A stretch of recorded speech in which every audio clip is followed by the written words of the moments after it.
हमने 9 वर्ष के अंदर 9 लाख से अधिक नौजवानों को प्रदेश के अंदर ऐसे ही नियुक्ति पत्र वितरित किए हैं।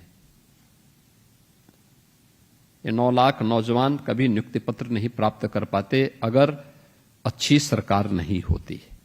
लोकतंत्र में अच्छी सरकारों को उसका लाभ यही है। और अगर ये 9 लाख नौजवान या उत्तर प्रदेश के युवा शक्ति को हम लोगों ने अलग अलग क्षेत्र में नौकरी की, रोजगार की संभावनाओं को आगे बढ़ा करके उत्तर प्रदेश में उनकी प्रतिभा का लाभ नहीं लिया होता, तो हम उत्तर प्रदेश जैसे राज्य को बीमारू राज्य की श्रेणी से उभार करके भारत के अर्थव्यवस्था के ग्रोथ इंजन के रूप में प्रस्तुत नहीं कर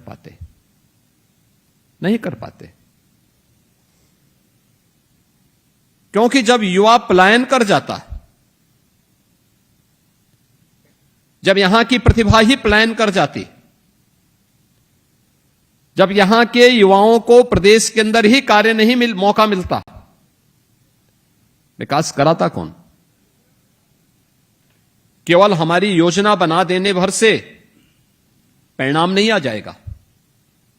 शासन योजनाएं बनाता है, लेकिन उन योजनाओं को सफलतापूर्वक जमीनी धरातल पर क्रियान्वयन का जो तंत्र होता है वह प्रशासन का होता है, अलग अलग विभागों का होता है। अलग अलग विभागों को फिर उसको सफलतापूर्वक अंतिम पायदान पर बैठे हुए व्यक्ति तक पहुंचाने का काम करना है। फिर परिणाम वहां से आते हैं। उस परिणाम को लाने की जवाबदेही और जिम्मेदारी इसी तंत्र के ऊपर होती है, जो राजनीतिक विजन को जमीनी धरातल पर उतारने का काम करता है। 17 से पहले सपना था, इसलिए वो सपना प्रदेश के नौजवानों के सपने को भी धराशायी करता था, उसके सामने पहचान का संकट खड़ा करता था। सबसे अच्छी उर्वरा भूमि रखने वाला प्रदेश का किसान आत्महत्या करता था। सबसे अच्छा एमएसएमई का बेस रखने वाला राज्य का कारीगर हताश और निराश होकर के घर बैठ करके जहां तहां हाथ पैर मारने के लिए मजबूर होता था। हर नागरिक के सामने पहचान का संकट। और आज मुझे बताते हुए प्रसन्नता है, 9 वर्ष की शानदार यात्रा में चुनौतियां थीं, लेकिन उन चुनौतियों का सफलतापूर्वक मुकाबला किया गया। एक टीम भावना के साथ परिणाम लाया गया।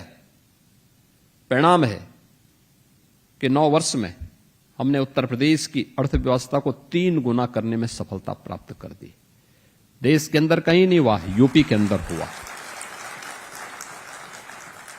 प्रति व्यक्ति आय को 3 गुना करने में सफलता प्राप्त कर दी। उत्तर प्रदेश अब बीमारू राज्य नहीं है। अब कोई हमें बीमारू नहीं कह सकता। अब तो उत्तर प्रदेश देश की अर्थव्यवस्था का एक ग्रोथ इंजन बन करके भारत की विकास में अग्रिम भूमिका के साथ अपने आप को खड़ा कर रहा है।